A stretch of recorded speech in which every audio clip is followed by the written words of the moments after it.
Loveline, coast to coast. It is Loveline. I'm Adam. That's Drew. Phone number 1-800-LOVE-191. Dr. Drew is a board-certified physician and addiction medicine specialist. Yes, Drew? No, I'm nothing. You just seem got a funny cadence tonight. Well, I was going to give the fax number, and then I realized Westwood One owns a fax machine for which there's no paper manufactured anymore because it was probably bought in... It was bought at the World's Fair. Well, you know what they do have here, though? 1908. Right. I just saw over here in the back office, Morse code. So people can send us messages on Morse code if they wish. Just be nice. All right. And there's a drop zone for carrier pigeon, I believe, on the roof, too. Yeah. All right. So I kid you not, even though fax machines are now $89, Westwood One does not own one that works because the paper, the tractor feed paper, is no longer manufactured. Big bucks, everybody. Big companies, Westwood, too. Dina Tofik is our guest tonight. She is from Sex, Love, and Choices. This is an organization that reaches out to kids at school and beats them over the head about not having sex. And listen, I'm fine with that. I want people not to have sex. Well, that's been always your point, is it? Yeah, kids, everyone but me. Well, no, kids having kids, people having kids who shouldn't have kids. Yeah. I don't care about the venereal disease. Right. That's fine with me. Warts don't bother you, Adam. Even if it sterilizes them, better. That's the way I look at it. I look at everyone as a rodent but me. Okay. I wish you were not speaking the truth. Right. Yeah, this is accurate. But it's all reality. But now, where do you go? Do you go junior high? Do you go high school? We do both. We mostly do high school presentations, assemblies, classrooms, Southern California based. Now, is this schools that already have abstinence-only education that encourage you to come in?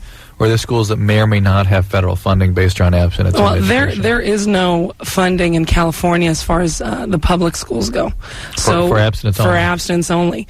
There is funding for school-based clinics and other things along those lines. But as far as abstinence only, we really go in on private donations, scholarships. Schools have no cash for this stuff. I mean, they're basically herd indirect. I can't quote it verbatim, but Governor Davis said that abstinence-only education is being taken care of in California, although we have one of the highest teen pregnancy rates in the nation. So, but I know there's a federal sort of statute. There is that has, they give you matching funds if you educate as abstinence only as the only alternative outside of marriage. Right. Is that the kind of thing? It's a national grant called Title V. California, I believe, right now is the only state that denied or wouldn't take any Title V funding. So we're straight private funding. But abstinence only education is wonderful if it also includes how to deal with being abstinent. In other words, how to negotiate the lifestyle. Not the lifestyle so much. Yeah. Like Adam dealt with that for a long time. But here's an Atari game. Sit home. What do you mean the lifestyle? No, not lifestyle. Well, there is a lifestyle. Doing nothing, please. I led that lifestyle. That's not true. That's no lifestyle. That's a death style. It's a total lifestyle. You know, the thing is, I heard who was it?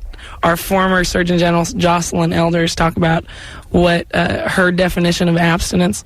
What was it? And it was during a congressional hearing, and there was a list of about 30 things, the least offensive being what she entitled outer course, which is everything but intercourse. And that's abstinence to her. And that's abstinence to her. And the least offensive that I could probably mention being dry humping, taking showers together, and mutual masturbation. That's all good. That's all good. That's all good abstinence. Well, not according to me.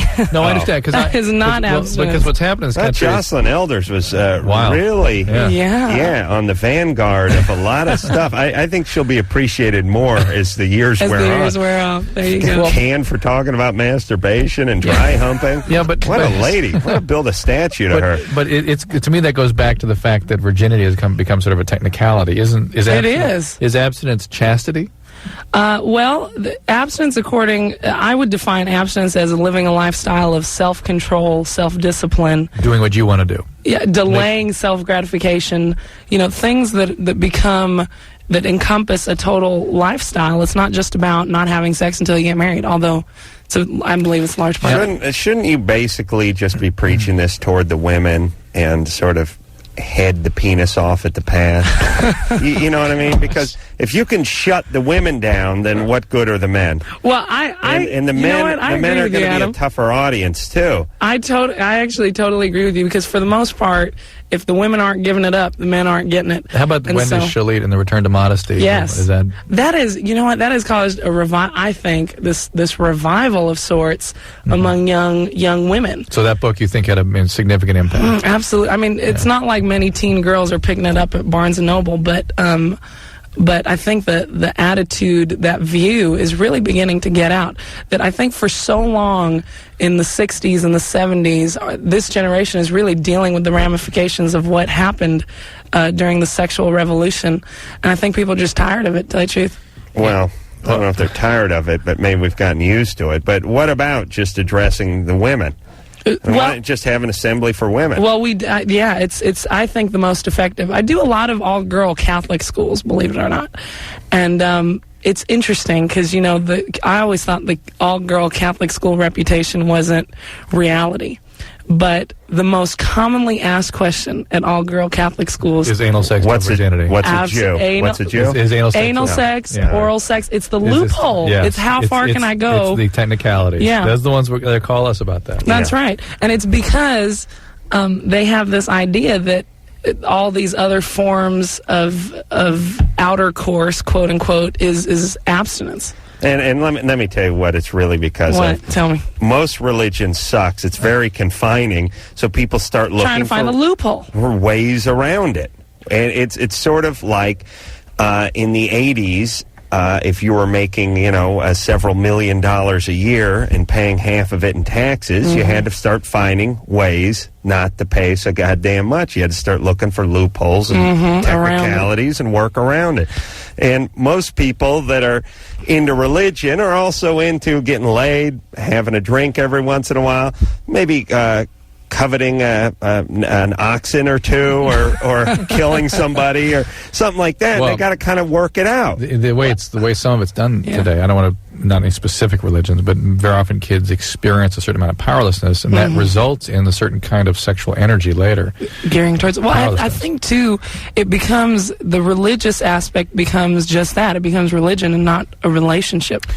An issue of personal accountability, which is really what we need to. That's the heart of, I think, abstinence. Is, have you gotten to a place in your own life where enough is enough, where the media message of sex. I mean, I cannot. I was just watching the whole series finales, on all the major networks, and there is no one there that isn't getting any. I mean, everybody's getting some. And if you're not, then there's a major issue. You can say lay it on the show. Okay. Yeah. There we go. She thinks she's talking to the Catholic girls. She's not ready for our audience. Okay, I'll be safe. Well, look, obviously sex sells. People are excited, and everyone's a voyeur to some extent. But I really just suggest pounding away on the women. We are. I think you're right. Just not leave the guys them. alone. But not scaring because most of the abstinence-only education that's done out there is sort of reefer madness education. And kids will cut down their activity for 3 months, and there's a rebound and an over. There is, you're right. And so it's got to be very realistic in the context of what and a day-to-day. All right, let's go to the phones. We'll talk to Lindsay, who's 18. Lindsay? Hello? Hey. I'm going to make this short and simple. Does a guy ever ask, a girl out to go to, King's Minion or, out somewhere just as friends, or is he always trying to get, close to her or something? Adam? King's Minion? Yeah. Is that like a theme restaurant? What? Is that the wharf at Baltimore? Yeah. Yeah, it's a big development. Oh. Yeah, I mean, why would a guy ask a girl to go out at night? No, not at night. Just is it would a guy ask a girl out to go just as friends, or is he always trying to get close to her? No, he's trying to get close. How old is this guy? He's 30. He's 30. And you're 18? Yeah. Yeah. He may rape you before you even get to the pier. Yeah. Yes. Who is this guy? My manager at work. Oh my God! Oh, Lindsay, please. This is. Hey, no, don't. Do not play. Look 30 though. All right, Lindsay. That's right. All right, now we want to know. 15. So now we want to know what's the matter with you. With me? Yeah, if you don't have the judgment to understand, A, that this guy is behaving unethical, inappropriate, in probably ways that are specifically against the rules at your place of work, and that you would allow a predator like this to come into your life. Where have you been victimized in the past? I haven't. I've had, like, a normal life. Well, I understand. she hasn't done it. She's calling. Where do you work? She doesn't even see it. I work at a children's toy store. Oh. I see. And what's he's like in charge of Cabbage Patch, or video? He's the manager of the place? General manager. Okay. And you like this guy, right? I mean, No? I know he's dated younger girls. Oh, all right. Jeez. Then listen, you will become one of his victims, for lack one of the of a heads better he hangs term. on the wall. There's no way this guy could just be like, want to be friends. No way. No way. No way. He's risking his career. Yeah. He's Why? doing something totally inappropriate. You know, it's funny, and it's so sad, and I feel bad when I say this to women, but especially the ones under 20. I know you guys think you have a good personality. No, you don't. None of you.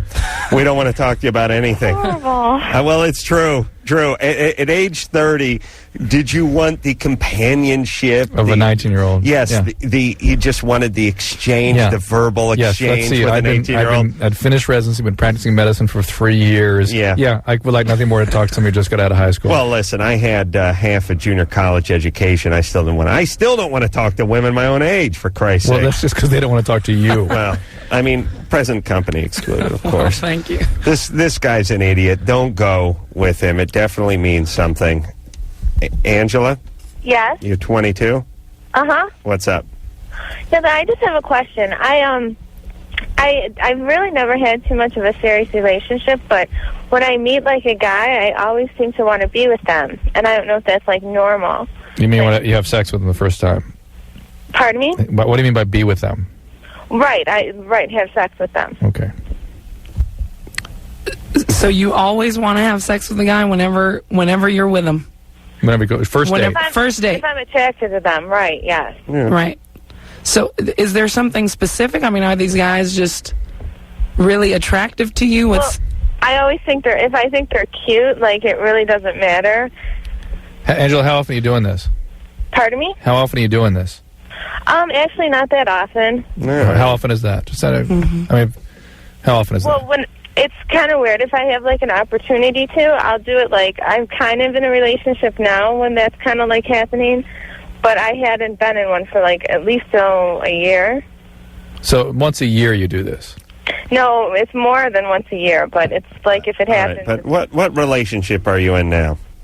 Well, actually, it's this guy that I know from my work, and I had just met him, and I thought he was like really, really cute, and like things just like happened really fast, and I don't. Well, but it are you in happens all the time. Are you in a relationship with him now? Well, a sexual relationship, and I think he wants more, because he told me he loved me, and I mean, I don't really love him. You're fat. Drew, please. Well, you're not into him. Okay, so what's up with you that you can't be in an intimate relationship? I don't know. Where's Daddy? Oh no, my dad. Oh, my parents aren't divorced. They're not. They have an okay marriage, but Yeah, your dad's a good guy. You love him. I love him. Yeah, he was never really around when I was. All right. Well, there's something. Angela, people don't when they love someone, they don't go, yeah, kinda, yeah. He was, not really. Yeah, you never really connected with your dad, right? Right. So you're scared to connect with guys. So you just turn it into a sexual thing, and even when the guy wants more than that, you can't give it. You don't commit to that. So it's not so much you can't connect with guys. You've never been. That's who you are, as the person, that girl who's not connected to guys. So don't turn it into a sexual problem. It's an emotional thing. I mean, you go to the therapist, read a book, take a walk. That, or what you can do is try to delay the sexual relationship and see if it's going to be scary for you. You're not going to know what to do. But that's what's so hard, because I was going to try to delay this one, and it just didn't work. Well, the guys are going to oblige you every time. So you're the one that's going to have to hold the boundary, and it's going to have to be, uncomfortable. Well, how would you suggest somebody deal with it? Because this is a real emotional issue for her. Where if she doesn't have sex, it's a real relationship. It has real intimacy, real feelings that she's never experienced before. Well, Angela, I would first suggest I think you need to figure out what your goals are in this relationship. Is your goal to... Because if your goal continues to be what it is, then you're going to continue on this track of getting with guys and, having sex with them, and then things don't work out, and it's a cycle. And so the goal needs to are you looking to be in an intimate, long-term relationship with somebody? And if you are, then sex is not the way to approach that initially. Right. All right. I agree. And this is, again, not a sexual problem. Tammy? Yeah. Tammy. That's actually the one thing she's got together.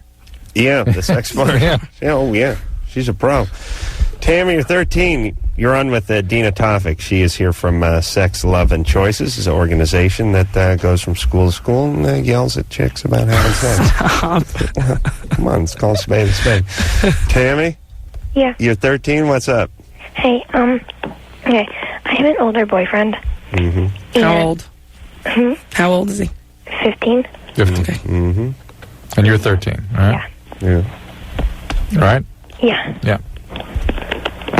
Oop. Oh, my. Dad just walked in. Yeah. Older boyfriend. Somebody walked Heard in. that. Yeah. Yeah, she wanted well, geez, I don't know if we should say. Just in case the radio's Dad's still probably on. listening. Well, listen, Tammy turned that radio down. Yeah, she was nervous about giving her boyfriend a hand job. Yeah, first hand job. First hand job. Is she a virgin? Yeah. She'd never given a hand She's 13, yeah. I'm hoping. Okay. Yeah. Tammy, stay away. Stay away Not from to the mention, penis? not to mention, there are a list of sexually transmitted diseases at this point that are all transmitted skin to skin, or many of them. The most common, which we never ever hear about, human papillomavirus, commonly known Warts. as warts. You can get warts from a handy? Oh yeah. No, you can't. Really? No, you can't. No. Skin to skin. It's very rare. Very difficult. It is.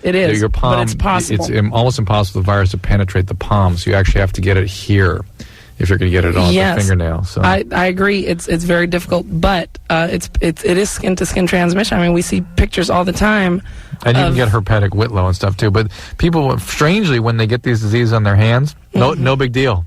Right. They don't care about them. Doesn't matter. It's just when they occur on their genitalia. So Well, look. Look, you get a zit. Would you mind it on your palm, or you want it on your palm or your nose? You know what I'm saying? Yeah. And we could handle. I'd like a zit on my hand. The novelty. You had one. That big lump you had. Take a pair of goddamn pliers to it and really go to town on it. How dare you call my sports-related injury a zit? How dare you mock me that way? Remember what came out of it? I don't remember what came out of it. I had a big lump in the palm of my hand. Let's see how that looks now.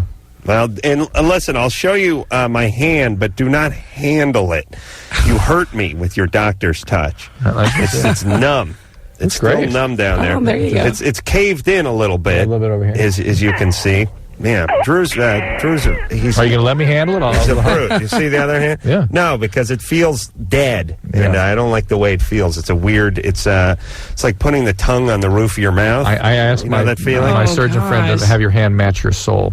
Wait, so Dead. real quick to Yeah. Tammy again. Oh, yeah. Not to mention No hand jobs, right? no hand jobs. All the emotional, I believe, ramifications of any sort of sexual involvement are present when you do stuff like that. I mean, that's intimate stuff. But so again, the point really is that there's an advantage to modesty and chastity. I mean, it's beyond an Is it- advantage. What's the worst that can happen? Is Well, it and not- it's also a slippery slope because if you're giving handies at 13, Yeah, you're yeah. giving Yeah, oral what's happening? a year later. Yeah. I mean, a year, 6 months tops. a handy's what they call in the drug world. An entry level. Yes, the Yeah. stepping stone. Well, the gateway. maneuver, the gateway maneuver. The gateway. Yeah, you're not Like gonna marijuana. You're not gonna give a guy a handy at 13 and still be handing out handies at 19.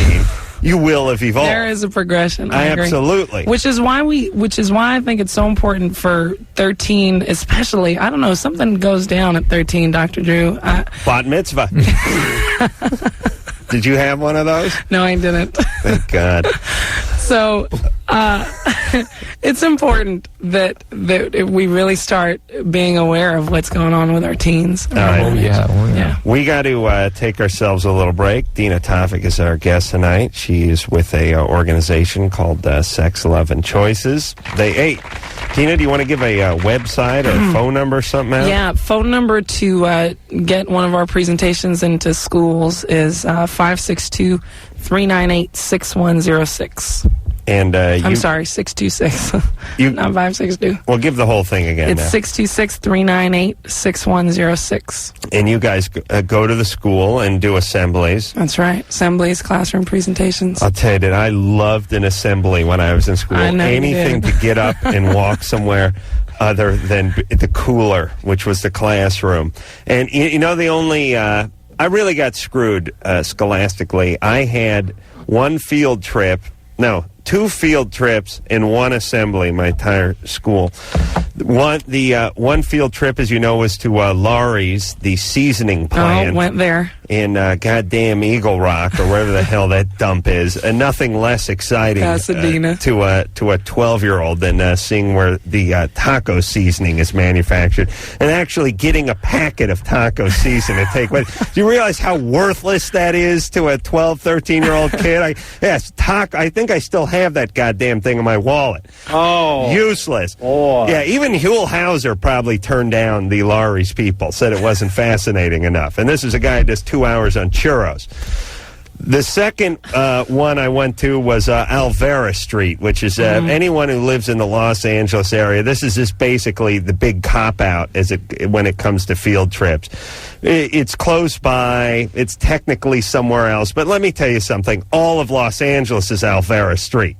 Alvera Street is everywhere now. It's a bunch of Mexicans selling marionettes.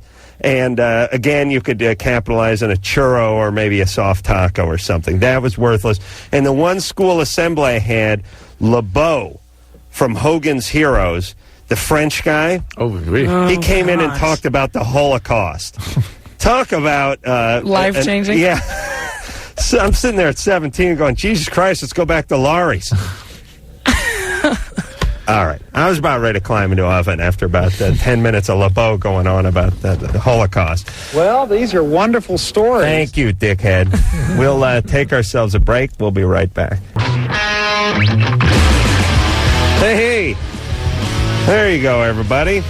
It's Loveline. I like this song. Who is this band? You must know this guy. Oh, yeah. Sum 41. That's right. Good guys. Oh, yeah. They'll be on June 21st. Yeah. There you go. Good guys. Good guys. Good times. guys. Dina Tavik is our guest tonight. She is from Sex, Love, and Choices. This is a organization that is pro-abstinence. It goes to schools, talks to kids about holding off until after they tie the knot. And I agree with her. I know it's totally unrealistic. Wow. But I totally agree. Why is it unrealistic? Well, it's just Tell me why.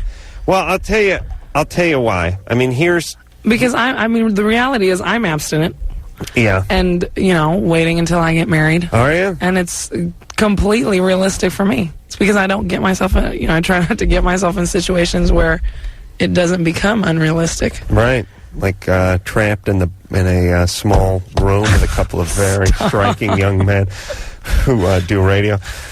Drew's missing that whole angle there. I got it. You attracted to either one of us at all? I couldn't even say it on the air. Drew, yeah.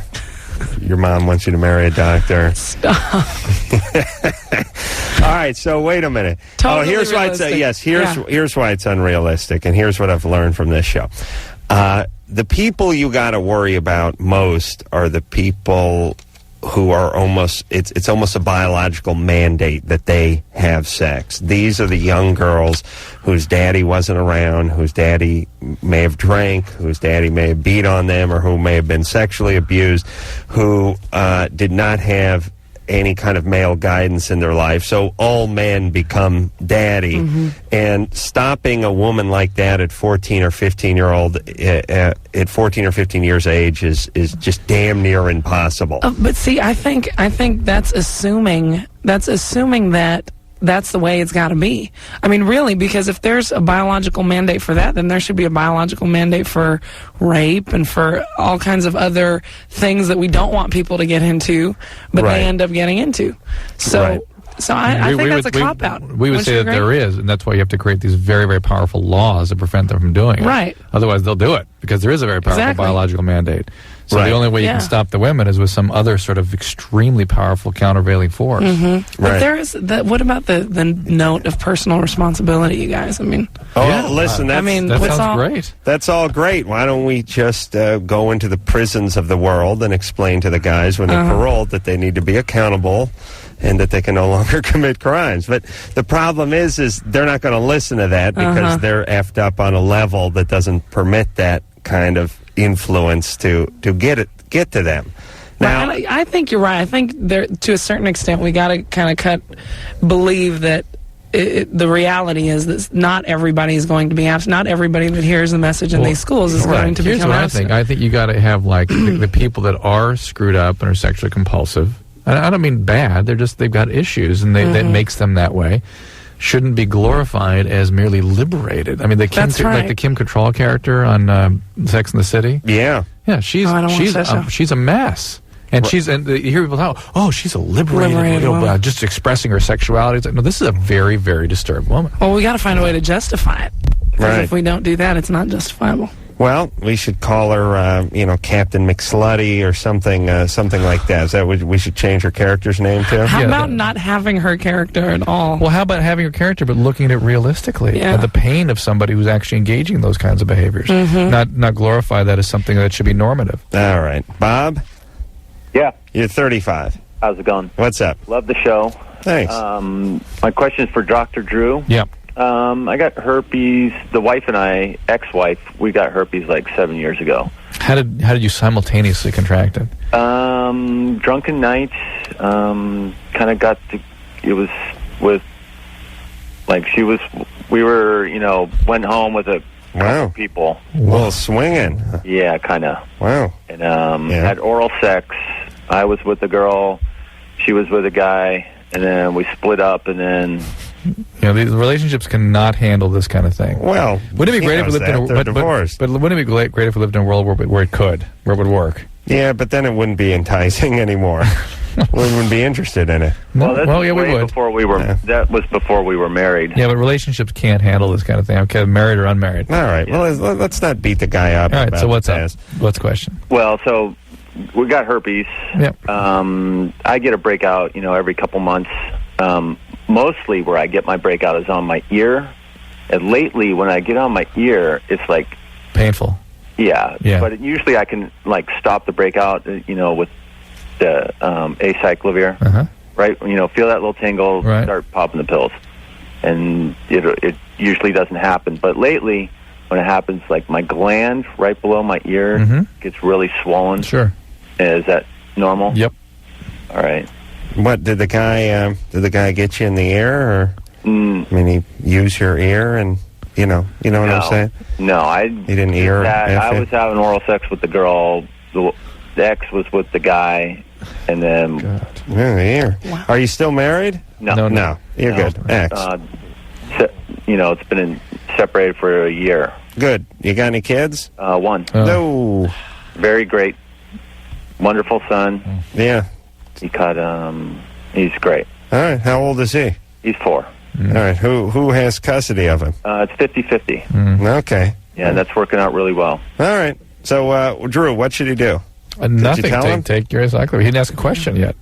He hasn't asked his question yet. All right. What's your question? If I do get into another relationship, am I contagious like 24/7? From the ear, possibly. Okay, but the question is whether or not do you ever get anything on your tongue or anywhere else, mouth? No. On the penis more so on my ear than. That's interesting. Why in the ear, Dr. Drew? You can get it anywhere. I mean, the most devastating herpes infection is in the eye. Right. And usually, though, when you've had it in one place, you don't inoculate other places. It's difficult to get it in 2 places simultaneously. But he was lucky enough to get it. And, the penis could be always contagious, though certainly very contagious if you have symptoms, and maybe not contagious when you don't have symptoms. All right. There. See, one more good reason not to have sex, everyone. That's right. Joe? Herpes in the ear. You're 18. Yeah. What's up? Well, I am not circumcised. And I would just like to, there's this girl I really care about, right? And I want to go farther with her in the relationship. Right. Not have sex. I want to wait until I'm married. Right. But you might want to let her sniff your penis? Yeah, well, do other stuff. Right. Oh, yeah. Right. And I just want to know, do girls get freaked out by that, or... By lack of circumcision? Yeah. I think it was something that they got freaked out more about in the past. I think, I don't know, what percentage of 18-year-olds are circumcised these days, Drew? I don't know. Well, okay, but you know how we're both geniuses? Yeah, less than before. Would you say, okay, let's put it this way. 20 years ago, 95% were circumcised. Yes. 10 years ago, I'd say it'd be 70. Yeah. 80, 90, 85% probably. It's still that high. I think it's about 70 now. Yeah, of 18-year-olds. Yeah. Yeah, 65, 70. Yeah. All right. She been with a man before? Yeah, she has. All right. Maybe she got one that wasn't circumcised. I don't like those chances. I think the real issue here, is it Joe? Yeah. Is that right? Joe, why even endeavor in any sort of sexual stuff with her? Because, I mean, you care about her? Yeah, I do. Okay, so you're saying that, in the future you see yourself marrying a girl like this? Yeah, like if she wants, because she wants to go farther in this relationship, and I don't want to hold that back just because. I mean, I'm not going to have sex with her. So she's pushing the issue? Yeah. How old is she? She's 17. Listen, okay, so clean yourself up real nice. Do what I do. I take a balloon, I fill it with rubbing alcohol, and then I pull it over my penis and tie it off with a sandwich tie at night.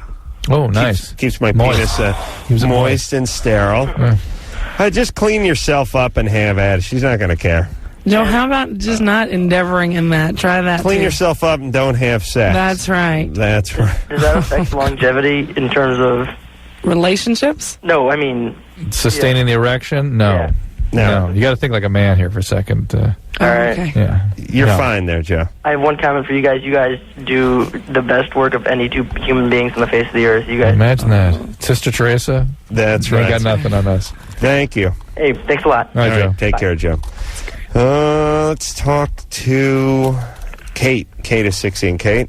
Hey. What's up? First of all, I just wanted to say, are you guys going to possibly be, on a radio station in Philadelphia anytime? Kate, I have been... How are you listening to us now? Well, I go to school in Connecticut. Ah.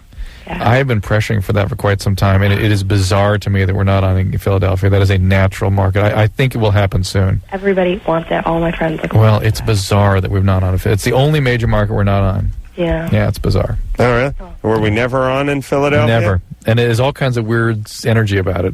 Really? So, yeah. Apparently, remember that show what was that show, Love Phone or something? Right.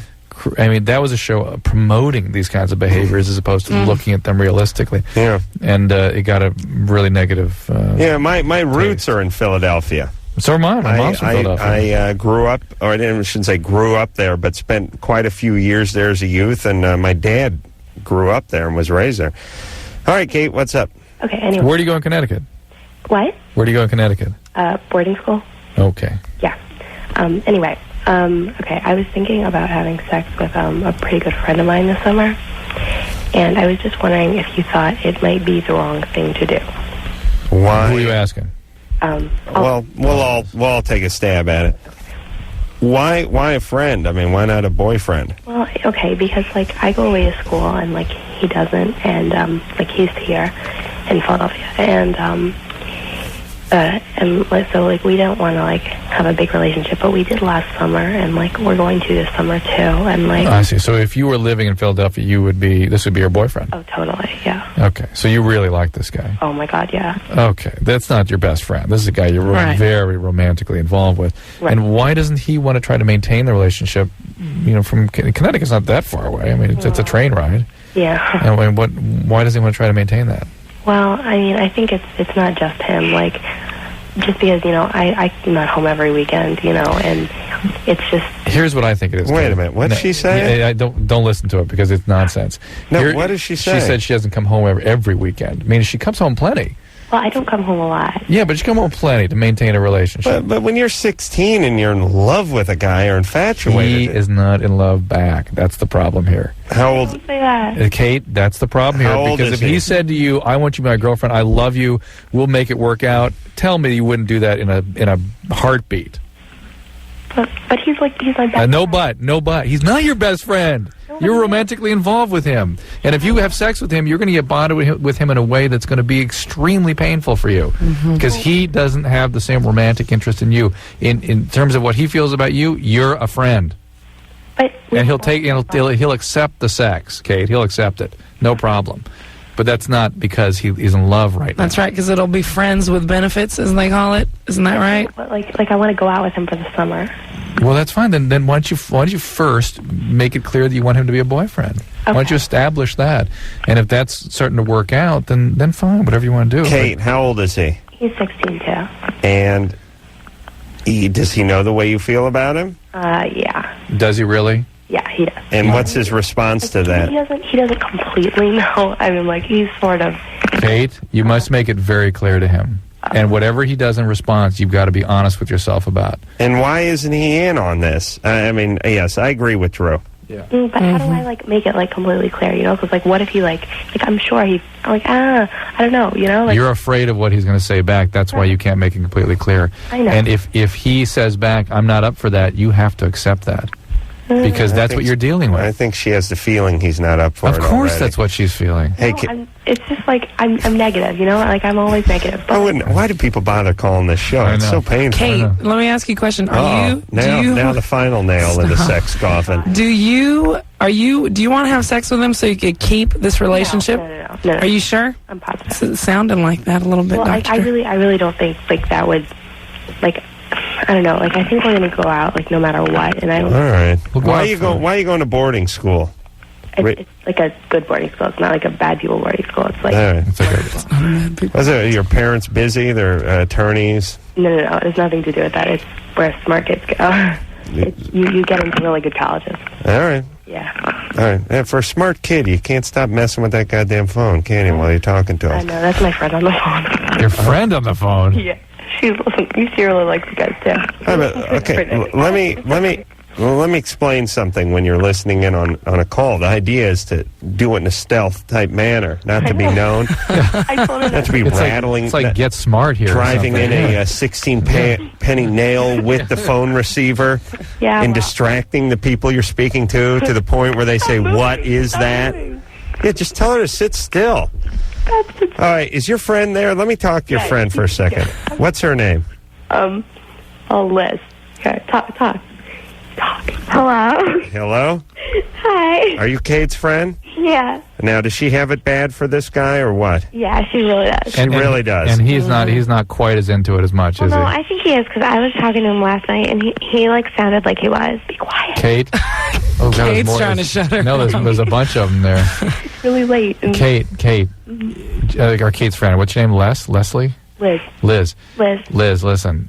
Make Kate see reality. If this guy, make it clear to him that you want to be the boyfriend and the girlfriend. If he's not up for that, listen to that. He's being honest. Yeah. Guys are not persuaded by anything, not by sex especially. That's right. And this is the type of relationship, as soon as our friend Kate gives it up, the relationship sounds like it's not going to last for too much longer. Naming your kid Liz in Connecticut is a big mistake because they pronounce it Les.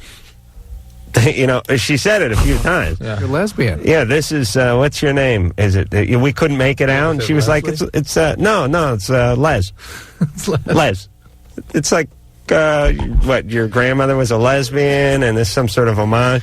No, not, like Elizabeth. Team. All right, let's take ourselves a break. We'll be back. It is Loveline. I'm Adam Carolla. That's Dr. Drew. Over there, everybody. I'm real excited that Brooke Burke is coming on here at the end of the week. The super attractive woman from Wild On, whatever that E show is. And let me tell you, I've said it many a time and remind me to say it to Brooke when she comes around. More pornography on E than any other goddamn channel on cable. I do the man show. I get a certain amount of crap for putting, the chicks on the trampolines at the end of the show.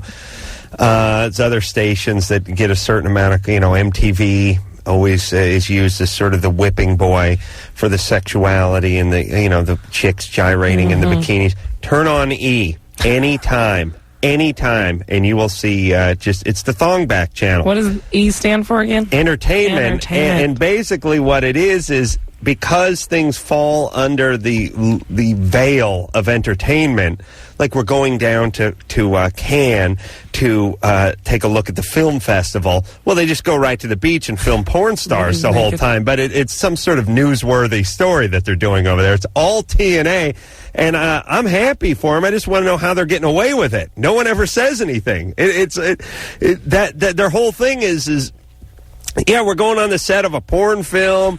We're going into a hot tub with porn stars. It's nothing but thong back ass. There's more tiled out boobs on that show. I mean, more blurred boobs. Pixelated boobs. It's amazing, and nobody complains about it. I mean, they never go. The problem with the decay in society and the rampant sexuality is the E channel. It's always MTV or Playboy or Hustler or Comedy Central or something. They're just stealth. Dina Tavik is our guest tonight. She is one of the folks from Sex, Love, and Choices. It's a group that preaches abstinence to younger people. And we agree. Nicole, good luck, but we agree. You're 16? What's up? I just had a question because I messed around with this one guy, and he asked me if I ever considered having anal sex, and I kind of am now, and I just wanted to know how to prepare. Hang on a second. Slow down here. It's what was the opening volley here? You wanted to what? I had a question about anal sex. Yeah, what was the question? How do you prepare? Because and yet you're already doing it. No, I'm not already doing it, because I'm just considering it. You're considering it. Personally... how I prepare for anal sex. How do you prepare? You guys ever see the beginning of Kung Fu? Remember the show where I take that red hot thing and I put my wrists up against it, and then I snatch the pebbles, and a lot of work with a bamboo stick and walk on rice paper. And there is that book by Stanislavski too. Mm-hmm. What's that? Preparing for the act of preparing for anal sex. Anal sex and you? Lots of doctorate PhDs been written on. Nicole, how old is this guy? 24. Oh my God. Nicole, have you had sex yet with him? No. So he wants your first run to be anal sex. Yeah. Why? I don't know, because I don't know. He's the kind of guy who messes around, but like not having sex a lot. But should we gamble on Nicole? What? No. I don't know. Nicole, what's wrong with you? We don't have time for this. What's up? What happened to you? Where's your dad? Downstairs. Downstairs in hell? No, he's in the house. I see. Part of my life, yeah. Yeah? What's up? That you're dating a 24-year-old guy who wants anal sex? I'm not dating him. I'm just... Well, worse then. What are you doing? I mean, you're seriously considering having anal sex with this 24-year-old?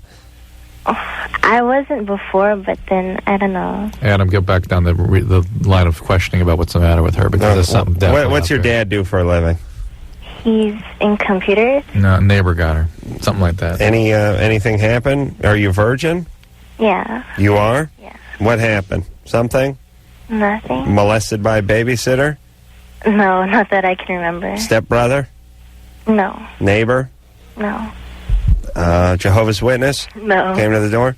No. Never? Nothing? No beatings? Dad an alcoholic? No. Wait a minute. No one ever touched you or sexually molested you or anything like that? Not that I can remember. Maybe they said something, but then nothing ever physical. Did anybody ever suspect something like that happened to you? I don't think so. Have you had sex before or had any kind of intense physical relationships with anyone? Yeah. And how old were you when that all started? Just 14, 15. And how old was that guy when you were 14?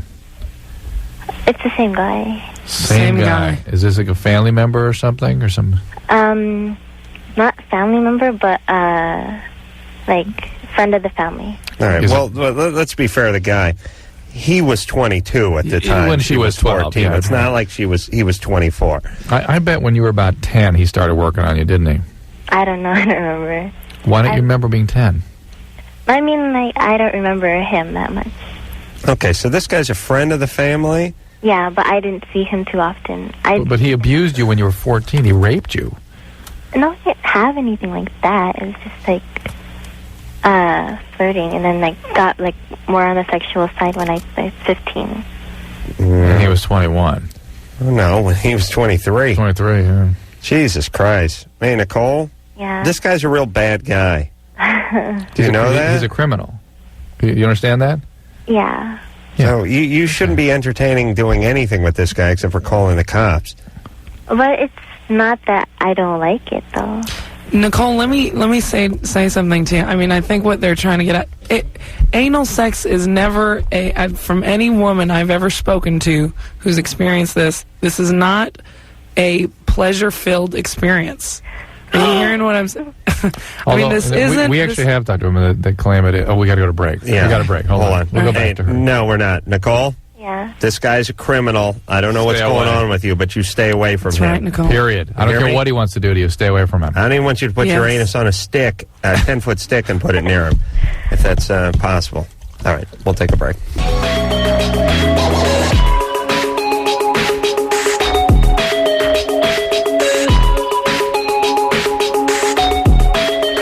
Yep, Loveline, everybody. Phone number 1-800-LOVE-191. I'm Adam Carolla. That is Dr. Drew. Dina Tofik is our guest tonight. She is from Sex, Love, and Choices. This is an organization that goes around to schools and other places, right? Right. Churches? Yeah, you don't need to go there. Stop. Oh, let me tell you, I think sometimes we need to go there more than we need to go to the schools. But, you know, you guys, I realize that if abstinence really takes off, you all might be out of a job. That's fine. That's fine. We'll do something else. Good. That's fine. Yeah, I'm looking for that out of a job thing. We still get paid though, right? Yeah. All right. Well, that's contracts work. That's fine. All right. Let's talk to Kevin, who's 24. Kevin. Oh, hi, Adam. Hey. Hi, Dr. Drew. Big fans of the show. Thanks. I got a question for Dina. I have a bachelor's degree in sociology and psychology, and I was considering maybe going back to get my teacher's certificate. Mm-hmm. If there was room, you know, in the high school curriculum for maybe teaching, you know, social responsible behavior, you know, for a whole semester, or, you know, I have an interest in education, but I didn't know if maybe, you know, like, if there's any room in the high school curriculum for that. Well, where are you from? Covington, Kentucky. Well, I actually was out in Kentucky last year, and let me tell you, if there's room anywhere, there's room in Kentucky curriculum. So, why is that? I just think the South is much more receptive to this message, Dr. Drew. But I hate to cut you off. No, but it's okay. Really, I don't mind. I know you don't. Is the deal that if you preach abstinence, it's considered a religious message? I think that's how we've been tokened. Now, let me just be totally real and tell you all that for me personally, it's because I, you know, have a relationship with God, and because abstinence sort of came out of that for me. But and I think for some reason we've been all grouped in to that. Into that sort of arena. But the reality is that abstinence is working regardless of religious affiliation. And so... and do you have a relationship with God or Jesus Christ? I have a relationship with Jesus Christ. Do you have a personal relationship with Jesus Christ? Opposed to a corporate relationship? Well, people talk about having a personal relationship with Jesus Christ, but they don't have a personal relationship with God as much. Is that because he's higher up the ladder? Or well, you know, Jesus Christ, man, God, right. You know, okay, yeah. Okay. So we're all there. Right. But now to answer your... I'm sorry, what was his name again? Kevin. Kevin. To answer your question, yes. I've seen lots of classes where they've called them life skill classes. Classes on... Again, my understanding is that a lot of schools are resistant to giving life skills, and they're big on sort of abstinence scare messages, like if you're going to die if you have sex. That's sort of the approach. Well, you know, I mean, people ask me all the time, are we fear-based? You know, are we a fear-based organization? Heck yeah, we're fear. I mean, there is a genuine, healthy fear to having sex outside of a monogamous marriage. Yes. So there's now. Am I scaring them out of having sex? No. I think I relay personal experiences and realistic consequences to having sex. If there's something to be afraid of, shouldn't you be preaching or discussing the fact that the emotional consequences? Yeah, which we do. Very likely to occur to great detail. I actually think the truth is that in dealing with especially teen girls, I find that the best way to deal with it is to discuss the emotional consequences. Okay. Hey, Kevin? Yeah. I'd like you to do me a favor. Sure. Once you get that teaching credential and you get into the Kentucky school system there, I would like to see a class at every high school called So You're Not Going to College. Basically, which is this. Here's how to fill out an application, at a fast food place. Here's how to balance a checkbook. Here's how not to get your girlfriend knocked up. Here's how to possibly beat a moving violation, when the cop pulls you over. He should Just have you come in as a guest speaker, stuff. Adam. Oh, my God. They'll get most of that stuff on their way out of jail. Yeah, I mean, Kevin, you really got to just there's nothing. Hey, don't wait a minute. Don't overestimate. Don't idealize what your students are going to be like. He thought that would be applicable for people who are getting out of jail. No, his perfect students. No. They're going to be. Well, here's the thing with most high schools, and I know Drew, you went to the Little Lord Fauntleroy School for albino hemophiliacs. Yes. And 100% of your graduating class went off to some sort of higher form of education. That's true. But at your normal city high school, I would bet that a good 65-70% of the students were not going off to a 4-year education. And when I was in high school, well, certainly 100% of the people I knew weren't going off. But even as far as going to some people were going to junior college. But that's just an extension of high school. It's high school with ashtrays. The other half were going to go to do some military whatever. And again, that's just guys. That's junior college with guns. Basically, I mean, there's a smallish percentage were going off to a 4-year university, yet the school pretended like everyone was going. Right. And that's how the curriculum was set up, when really the majority of the people aren't going to that. So let's get realistic and see if we can help the majority not, stay out of jail, not get anyone pregnant, not pick up a venereal disease, so on and so forth. I'd like to do a whole class on just how not to piss off your stepdad or stepmom so you could squeeze another couple years at home yeah. Before they boot you. Before the garage. I could do that, yeah.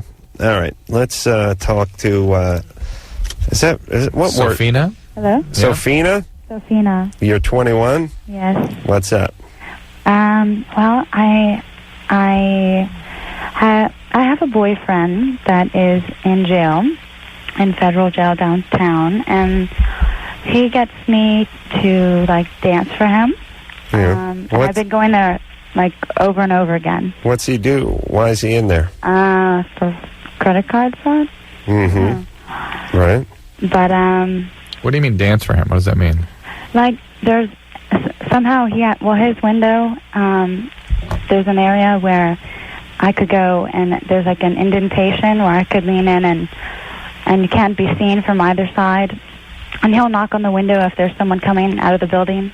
Right. And, so this is between the glass, visiting hours kind of thing? No. Outside the building. I'm outside. You're actually out on the sidewalk? Yeah, well, I'm at the, federal building. But dance, what do you mean dancing? I do a show for him, you at strip. first it was just, flashing him. Flashing, see. Right. He I don't know, he has this way of getting me to do whatever he would like. Yeah.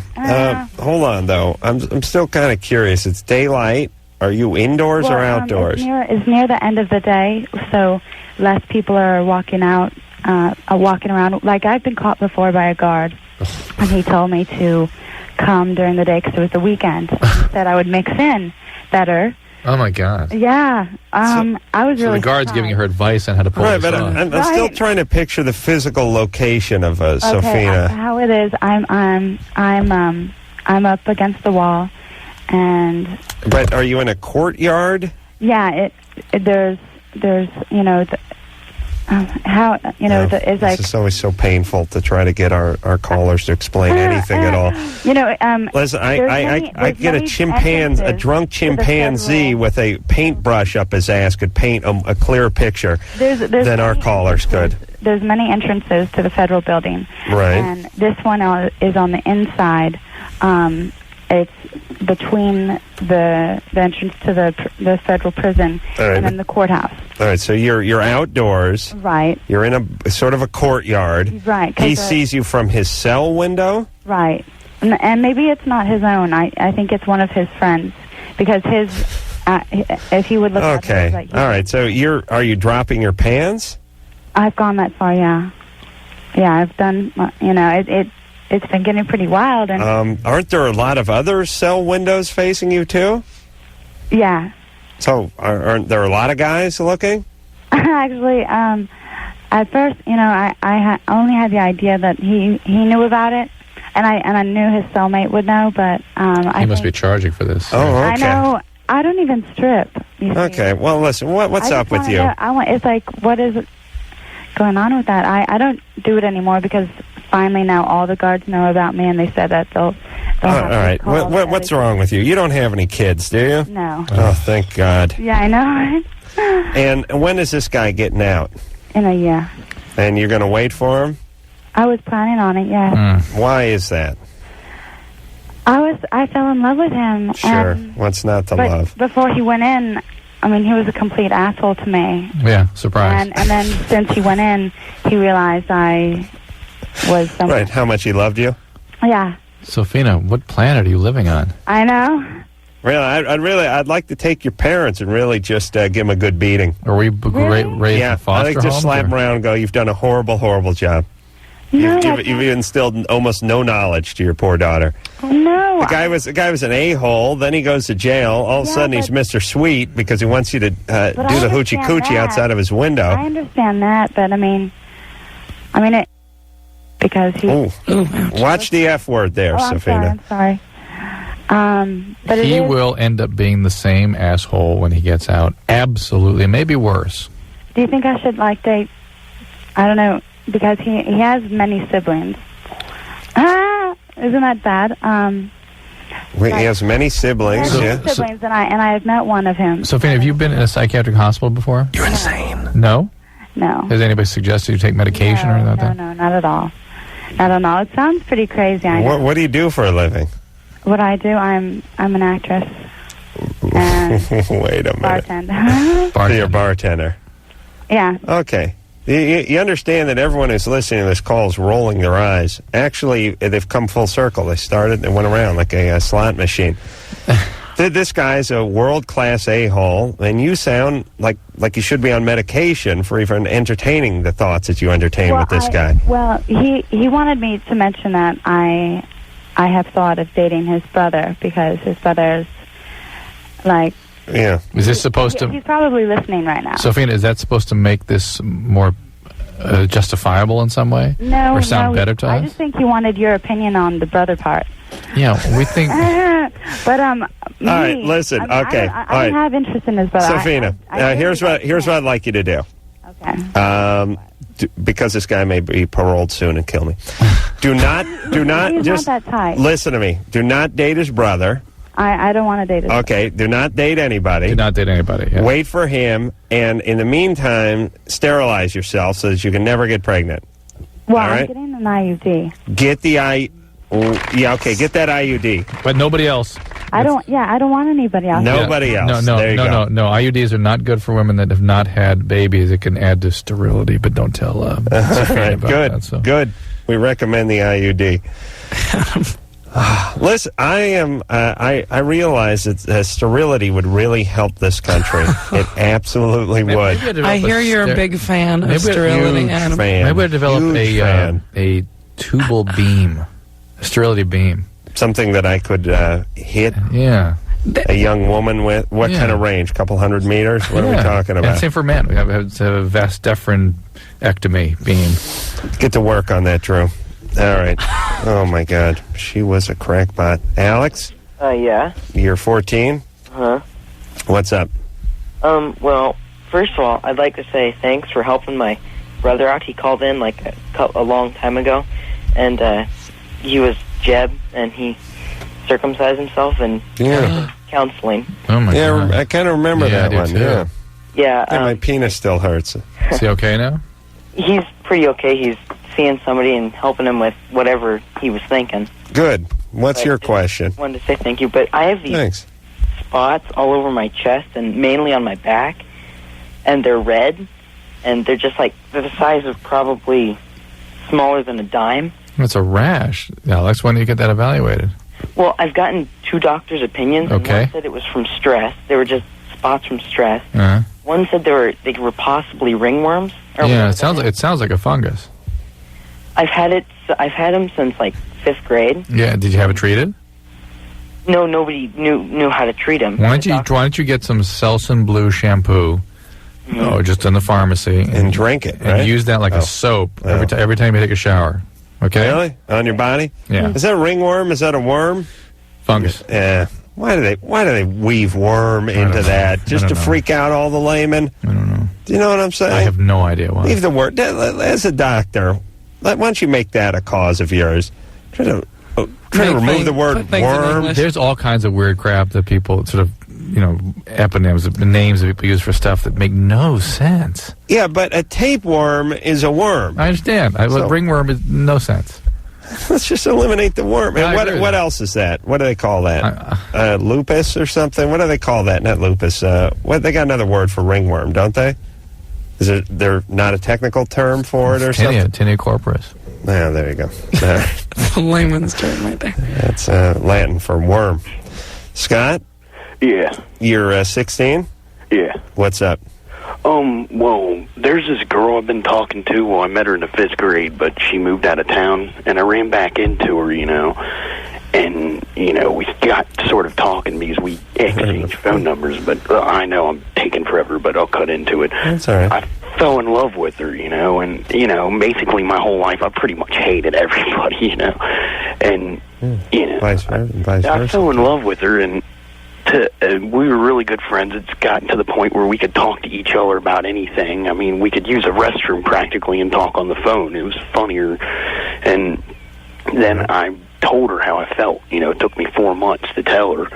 And it seems like ever since then, we haven't been as good as friends. But now, I'll tell her how I feel and stuff, and she'll, either get mad or she'll go post and be like, don't talk that way. And what do you mean when you tell her you love her? Yeah, and when I tell her she's beautiful, because she practically makes the comment that she doesn't think she's beautiful and everything. And, when we go out in public and stuff, it's sort of like she spends more time talking to everybody else than me. And oh, boy, this is... Scott, this is not a great sign. Yeah. This is you sort of stalking her, really, or being obsessed with her. It's not a relationship. Hey, have you ever had a physical relationship with her? Not really. I mean, it sort of seems awkward if we would, because we're good friends. All right, you're just friends. Keep it on the friend level. Yeah, but you're in love with her, right? Yeah, but I want to keep it on friends for now and let it grow. But the real mistake I think I've made that really scared her away is, you guys know who the Doors are? The band? Yeah. Oh, yes. We might have heard of them once or twice. Yeah, I roadied for them.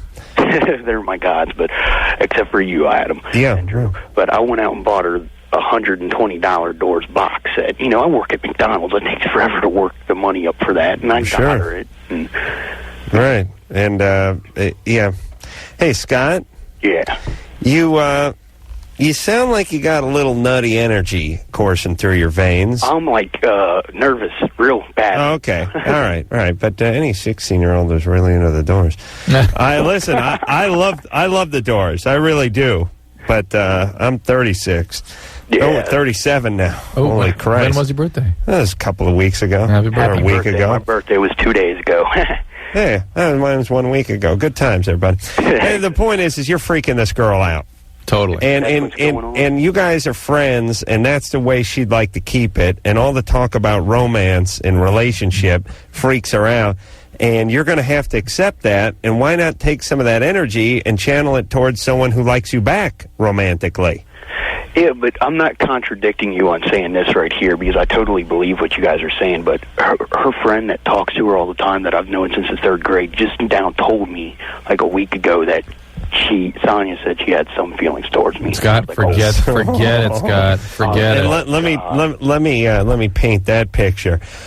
I'll kill myself if Tanya doesn't have feelings for me. Oh, she's got some feelings toward you. Maybe not the same feelings you have, but some feelings. But she has feelings, right? Well, some, good enough. Good, because I'd kill myself if I thought otherwise. Hey, Scott, she ain't into you that way. Don't you think she would have let you know by now? Yeah, probably. But she's the type that doesn't tell anyone. No, Scott, no. You would know. What do you mean doesn't tell anyone? She freaks out every time you tell her how beautiful she is and how much you love her. Scott, this is reality talking, okay? She ain't into you that way. Every second you spend on her in that way is a waste of time. Adam's wish that someone had talked to him this way.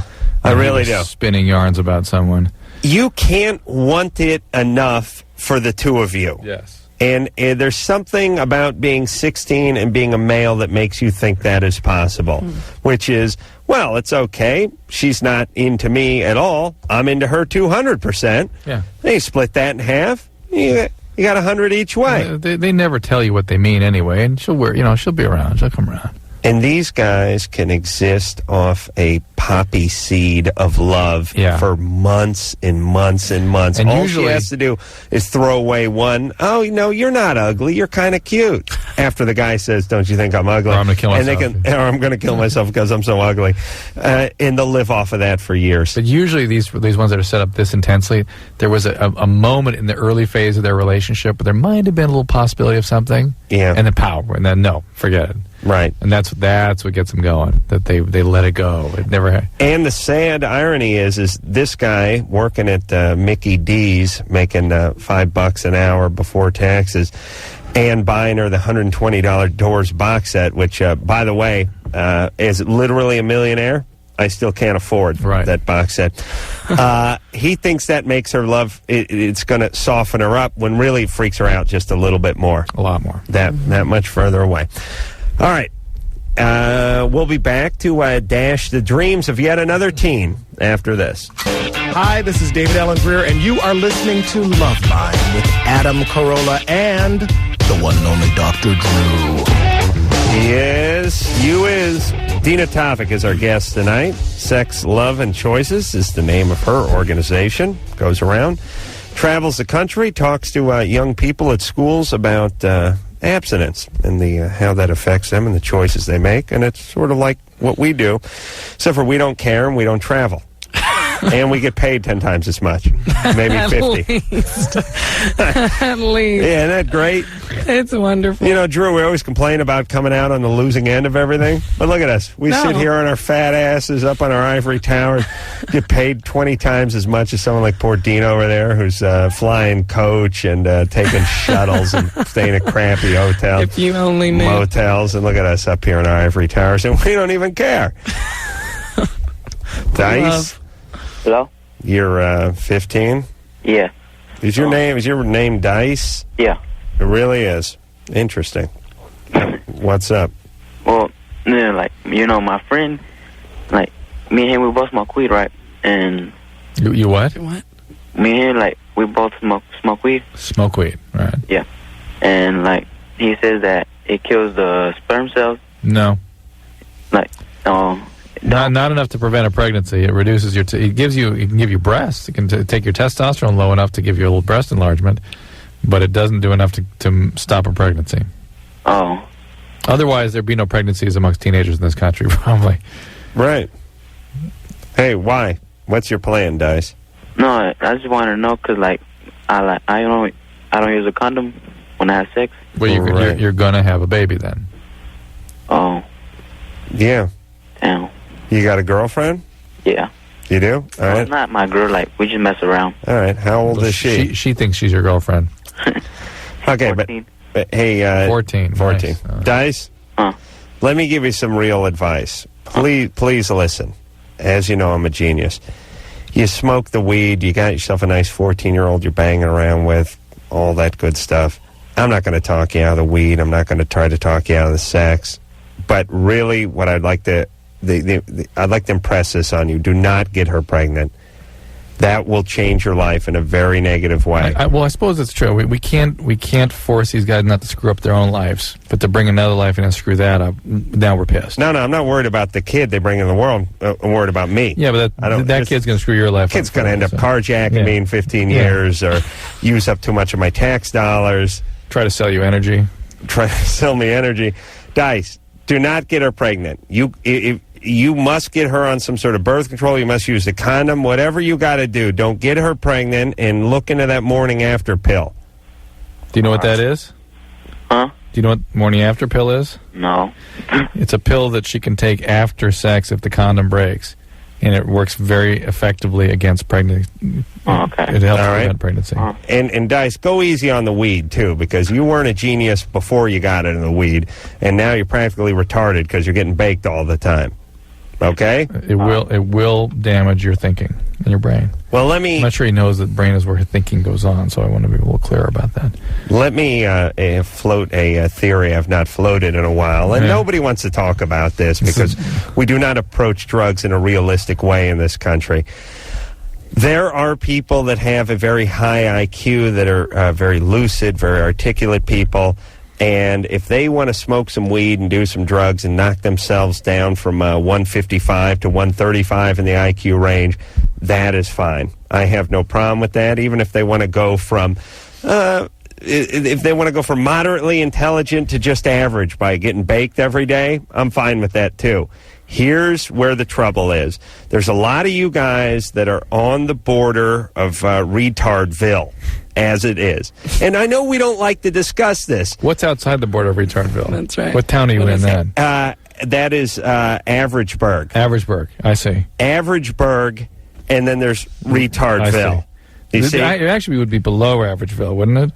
Just below Averageville? Well, if you go all the way to the southern tip of Averageville, you're below average. Okay, I see, okay. You see what I'm saying? Yeah, you're below average then, yeah. And that's where the border to retardum is. But really, everybody, listen, there are super intelligent people, there are really dumb people, and then there's everyone in the middle. And we never do that. We never want to talk about that. But really, just close your eyes, picture people you know, picture your teachers, picture people you see on TV. There's a lot of retards, a lot of idiots, and then there's some real smart people. If you're almost retarded, if you're straddling the border from below Averageville to retardville, or below Averageburg, to retardville, and you supplement your diet with a lot of weed, you will then be in retardville. And that means you'll be a retard, except for you'll not be eligible for any of the benefits that retards get. Right. So you're really screwed. But you're effectively a citizen of retardville while you're smoking. The problem I have is that the depressions and the panic attacks and the anxiety and all that stuff stays with them possibly permanently. They get addictive disease on top of that, and that has a whole other sort of natural history to it than just being an effective citizen of retardville. Well, Dice, who would have been the mayor of below Averageburg already, is now running for city council in retardville because of the weed. So what I'm essentially saying is a guy like Dice is going to have a tough enough time in life without the weed. Yeah. He's already going to go to junior college, drop out, and get a crappy job already. Now with the weed, game over. That's it. Yeah. Right. So all you idiots, don't smoke weed. You smart people, hey, knock yourselves out. Absolutely. There's nothing wrong with that. Well, there is, but go ahead. Nothing. Yes. David, you're 17. What's up? No? Is that me? Yeah, that's you. Your name's David, right? No, Davis. Davis, okay. Yeah. What's up? He's an idiot. Go ahead. I have hair on my penile shaft. Penile? Penile. Penis. Penile. Your penile shaft. Yes. Mm-hmm. Yeah, by the way, I smoke weed, and I'm still pretty smart. Well, you're not as smart as you would have been without the weed, which is the point I was making. Yeah, I suppose. Yeah, well, that's all right. Yeah. And you're an intelligent guy who's just making yourself a little less intelligent. That's fine with me. I have no problem with that. Yeah. What about that hair growing up the shaft there, Drew? How far up does it go, David? Davis? It's pretty far. Like, some of it almost goes up to, like, the head of the penis. All right, so it's on the other side. So like 2 inches? What? It's a little small penis humor there, Stoner. I gotcha. Okay. How can you want to know how to remove it? Yeah. All right. And by the way, if you're sporting that look at 17, that's going to be tough row to hoe, because the hair, and Drew, you have no hair on your body, even pubic hair, but I can tell you as a man who has a fair amount of hair, especially around the ass region, that stuff starts coming on later in life. Right. You take a look at a guy 22, 23 with his shirt off. He's not going to have much on his back, much on his chest, just little beginnings. Take a look at that guy in his mid-30s. There's quite a bit more. It does not stop. So if you're having a problem with penis hair at 17, you're going to be a mess at 40. So what should he do to remove that? What did we decide? Just get a clipper, right? We had this call last week.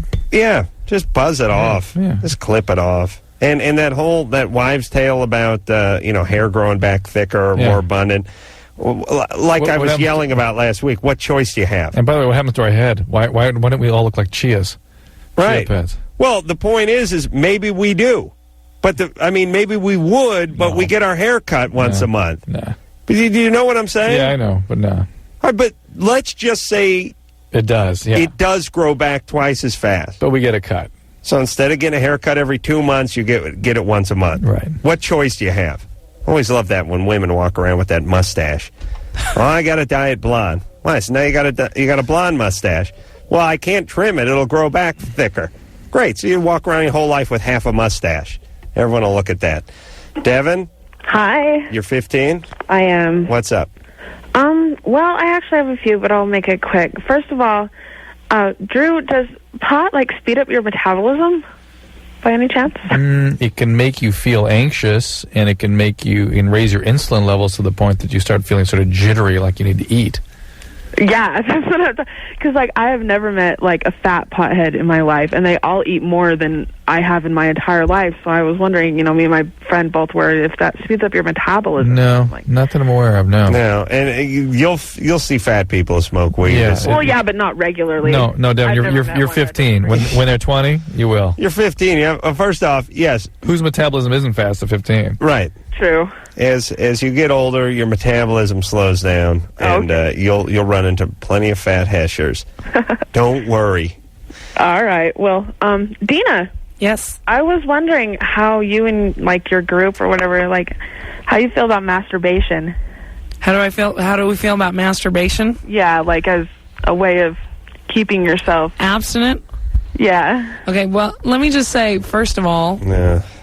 Adam, you're not going to like my answer, I so know, let's just resign to that right now. Here's the problem with you people, quite honestly. You people. And the same with this woman we had come in here who was talking about abstinence, right? It was Right to Life. And Right to Life. And we said, look, you hate abortions. And she said, oh, yes. And we said, well, they got this morning after pill you can take, and it's really going to cut back on abortions. And she said, oh, no. Not for that either. And then I said, well, then you're for abortions. And she said, no, I'm not.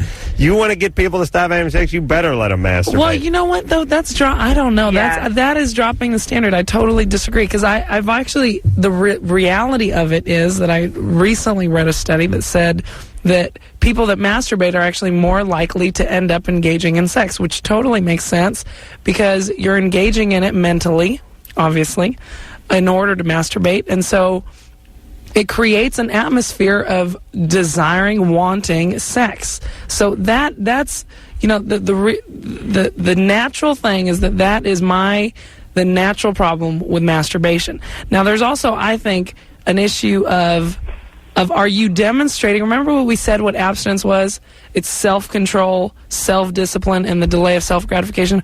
Well, you are not practicing any of those three things when you're masturbating. Here's the real problem with that, though. There's never been a time in history, ever, when men have not masturbated regularly. I'm sure. And if they don't, they have wet dreams, and they have to release. That's it, period. They have to. Drew's a very passionate man. They have to know that. They have to. There's no. Wait, but here's the deal. Not that I'm in every abstinent man's bedroom, but I do know many young men who are abstinent, have become abstinent, and don't have an issue with masturbation. They're simply a biological reality. They'll build up and release. No, eventually you just start shutting down and becoming a woman. No. There still is always. There has to be wet dreams. There has to be. Yeah, but I'm talking about the conscious, effort of masturbation. All right. I mean, that's reality. Well, let's not drop the standard. You're really Adam. asking for a lot. You're why? really asking. Yeah. For a lot. Tell me why. See, Thanks, I disagree. Disagree, Adam. Well, listen. Here's the other thing too, as far as the studies go. I used to believe in studies until I realized here's how studies work. Hey, we're some fringe group who has a point to make, so go out and give us a study. And then if you come back with the wrong return, go out and do it again and crunch some numbers, whether it's 50,000 Americans dying of secondhand smoke every year or some other cockamamie bull-ass nonsense that people come up with. Of course, people who masturbate are more apt to have sex. I wouldn't say the masturbation leads them to sex. I would say people who have sex and are masturbated are, generally more sexual creatures. And so I don't know I don't know if there's a direct correlation there. I hear you saying it's asking too much, and who says there's something wrong with asking too much, though? Because we drop the standard, to a place where it's so low. I mean, the standard has been dropped so low in my generation that people have to crawl through the gutter to get to the other side. I mean, the bar is low. Right. Low. Right. So, what is wrong with raising the standard to a place where at least you could try, you try to achieve that? There's nothing wrong with that. And I will do that till my dying day. Well, I'll tell you what I listen, you're doing the Lord's work, I guess. Adam. Well, why doesn't he get off his ass and do it himself? Stop. But here's what I want to say. It's like you're trying to tell somebody to diet, and you're saying, look, just stream water and celery. That's it. And the person's going, are you kidding? I eat like 15 Snickers a day, and I drive in a circle through the Arby's window. I just actually keep going in a loop.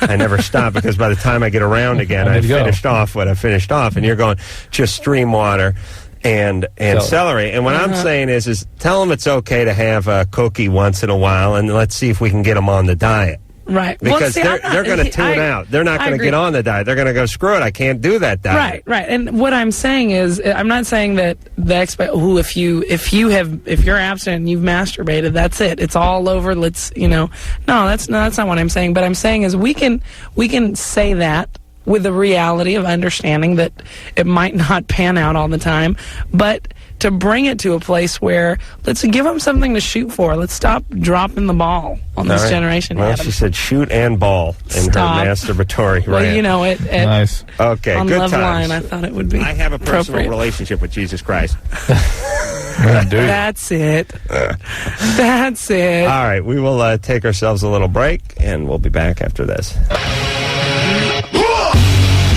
Hey, it's Loveline, kiddies. I'm Adam Carolla. That is my partner over there, Dr. Drew. Brooke Burke is going to be in here at the end of the week from Wild On. I'll tell you, I am just madly in love with that woman. Spectacular woman. Bouncy.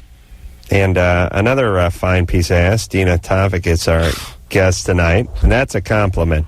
Sex, Love, and Choices is the name of her organization. They go out, they talk. Well, they do what me and Drew would do if we had time during the day. They go to schools and they convince kids not to screw. And God bless her. I really do appreciate what you're doing. Well, thank you, Adam. I really do. And you're not married yourself. Not married. You're waiting. I am waiting. You're virgin. I'm not married. Made a mistake or two. Absolutely. And realized that, listen, we know from this show, in theory, that everyone would be better if they had less sex and waited longer. Right. And did all of that. Yeah. And I think our feeling on it is basically like this, getting back to the diet or whatever.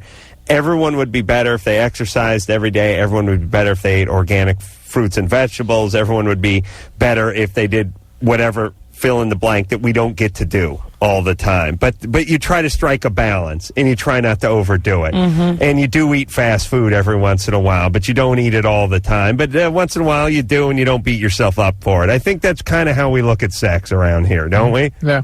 All right, thanks. Dave? Yeah. You're 21? Yeah. What's up?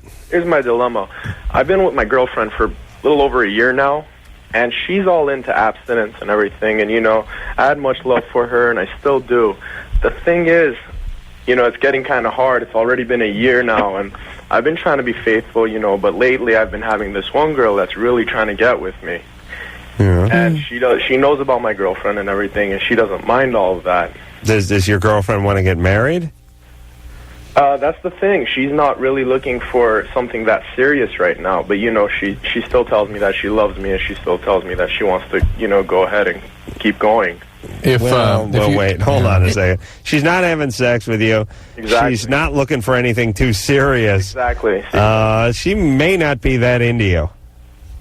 I mean, this thing probably on the way out, if it ever was in. Possibly. And by the way, this other woman who doesn't mind the girlfriend will as soon as you have sex with her. Come again? As soon as you sleep with this girl who doesn't mind about the girlfriend, yeah, suddenly she'll mind. And that's what I was thinking. Yeah, there'll be a lot of chaos. I'm not really getting this relationship exactly. Yeah, well, it's like, okay, let me put it to you this way. We'll do everything except for sex. Is she in school or in something? Yeah, she's in school. What's she training for? Well, she's in 8th grade. Give her time. Okay. Not quite. She actually goes to university down here, USC. I see. And what's she training for? Second year, pre-med. Yeah, she may have that sight set. Is there a cultural thing? Is she Indian or something? No. Nothing? No, she's not Indian. What is she? She's an Armenian. All right. Yeah, okay. So listen, it is a cultural thing. When I say if there's a cultural thing and then guess one of the wrong on one of the 50,000 cultures that are floating around Los Angeles, yeah. I don't have to be wrong. Yeah. So this may be a cultural thing. Well, yes yeah. and no. Yes and no. It's not like nowadays all of the Armenians follow that culture. Yeah, but she may be one of them that does. Maybe. All right. Are you in love with her? I thought I was, and I still do care about her and everything, but it's really getting in the way for me. Okay. Getting into a relationship. Hey, Dave. Yeah. It really.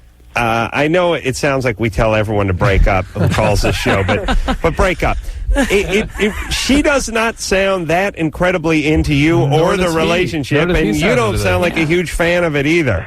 And you guys are just kind of coasting along because you said you loved each other 6 months ago, and you're trying to see that through. And Dave's just trying to get some at this point. She's telling him, not only are we not going to have intercourse, but I'm not really in a stage of my life where I'm looking for anything serious. Hey, that's out. She's not in this thing at all. Usually, she should be saying, look, let's get married or wait for me or something like that. Yeah. She's not in at all. No. And he ain't either, so just get out. Matt? Yeah? You're 13. What's up? I have this thing called, oh my God, now I can't even say it. Well, you've been on hold for 108 minutes. I know. Jesus, Drew. Drew picks the calls, by the way, so he did it to you. Sorry, brother. Not Mona. Mono. Yeah? You have mono? Yeah, and I just found it out today, and it's like, oh my God, and I'm lost all my strength and stuff. Yeah, you just get sick from that. You get fever, and you get a sore throat, and you get big swollen glands in your neck. It's awful. Yeah. And they say I most likely got it because I share sodas with people and stuff. Yeah, it's passed through saliva and that kind of thing. Yeah. So, But is there any medicine? I know there's no medicine to kill it, but is there like a medicine that would help it go away? Not really. My mono patients, I usually put on antibiotics because often it seems to me the sore throat often has an infection on top of the mono. And so they said it had, what do you call it? Strep? Yeah. Yeah, so it seems to get better quicker when you put them, at least the sore throat part does, but you're going to be sick for a couple of weeks, and that's what mono is. It's got to run its course. Yeah, they said the longest person that had it was for 6 months. Well, it's usually a couple of weeks, and it's awful and it's miserable. I had it when I was 17. It was awful. You did? I lost like 30 pounds. And really? Oh, it's awful. Did you get to stay home for a while? I couldn't get out of bed. How long did you get to stay home? I missed like the last month of my senior year. Oh, that sounds so tantalizing. Yeah, when you're that sick, it's nothing. Yeah, but that's still, when I was in school, I remember some kid be out for a month. I think, oh, that lucky son of a bitch, he struck gold. That mono, it's like luck of the Irish. Ron? Yeah.